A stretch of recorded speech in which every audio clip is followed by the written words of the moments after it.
Hey, good afternoon. This is Jeff Stutzman. You guys know me. Hey, why am I holding a guitar? Bought this thing about 2 days ago, and I decided I was going to use this quarantine time to learn how. So I thought I'd take a second and see if you can recognize my first riff, and then we're going to talk about this.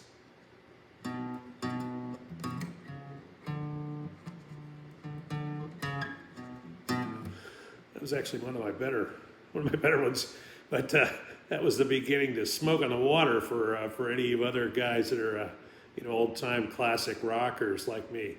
Hey, so listen, seriously, the reason that I was thinking about the guitar and doing a video log is, look, I am learning to play guitar, and I have been thinking about this. I've been wanting to do it for as long as I can remember, and I finally decided I was going to do it. And I was went out to this pawn shop that's owned by a friend of mine, and he had it in there, and I bought it. And as I was bringing it home, the only thing I was just dreaming of sitting down and just making this thing wail like the acoustic version of Stevie Ray Vaughan, my guitar hero.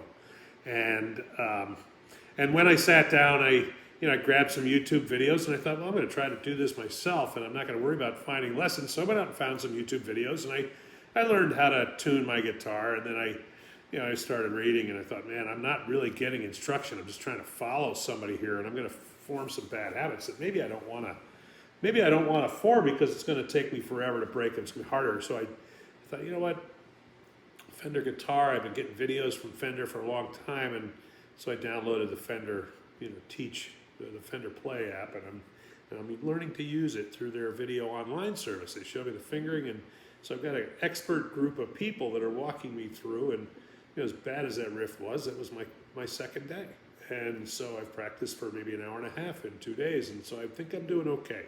But I got a long way for Stevie Ray Vaughan, and the reason I wanted to say that is because I'm working with a lot of small companies and a couple of medium-sized companies that do work with the government. You guys are going to have compliance. You have to be, you don't have to be Stevie Ray Vaughan, but you got to be really good in the information security space by October, and you're going to have a problem with some of your contracts if you're not.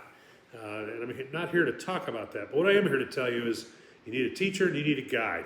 You need to hire a chief information security officer at level 3. Most people haven't said anything about having to hire a chief information security officer, but the bottom line is those CMMC level 3 requirements, there are about 130 things that you've got to do, and some of them are pretty specialized. In fact, I had a CEO the other day said to me, I have no idea what least privilege means. And I said, hey, that just means you turn off admin rights for people who don't need them.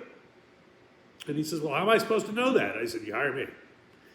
We know that. So this is my point exactly, is that the ability for a CEO to go out and watch some YouTube videos, or they got an IT guy that was pretty good at IT, but we're going to convert him into a security guy. There's a hell of a learning curve for either one of those guys to go through without a lot of time right now.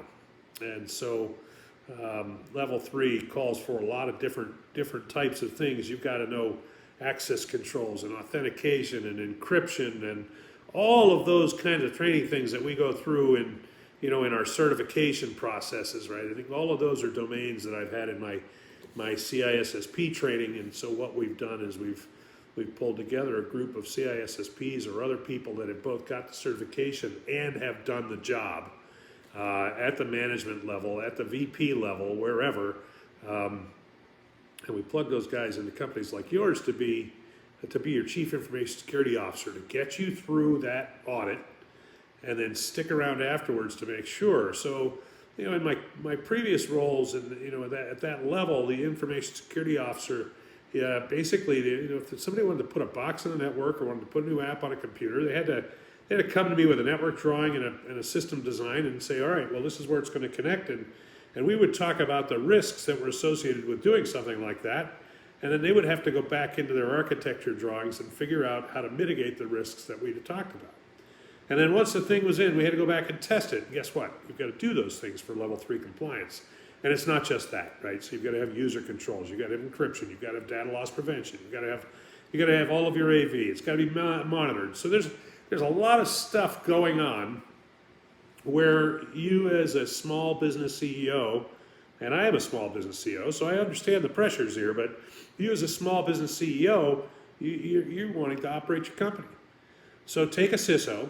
When somebody says, do you have a CISO? Yes, you have a CISO. You can point here and say, I've got somebody. And I've got somebody that's qualified, and we're going through the audit, and here's the plan of attack that we're going to follow, and we track that step by step.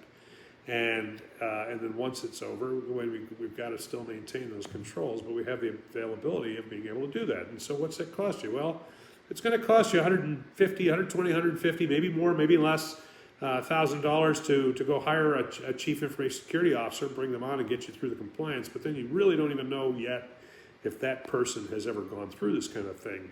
I'm the old DICE director. I was involved in the 800, 171 stuff, so I know exactly what we're talking about here.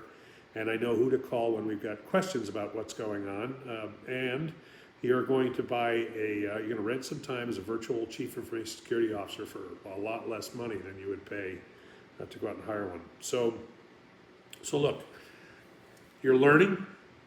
It takes time. It's going to take time. I mean, we've got a lot of companies that say, I want to go right for level 5. Well, that's not really practical. It's going to take you 3 years at least to get up there. And you're going to want to get to level 3 first. So let's work on that. And in the meantime, I'm going to keep on practicing my riff. Yeah, this is Stutzy Ray Vaughan signing off.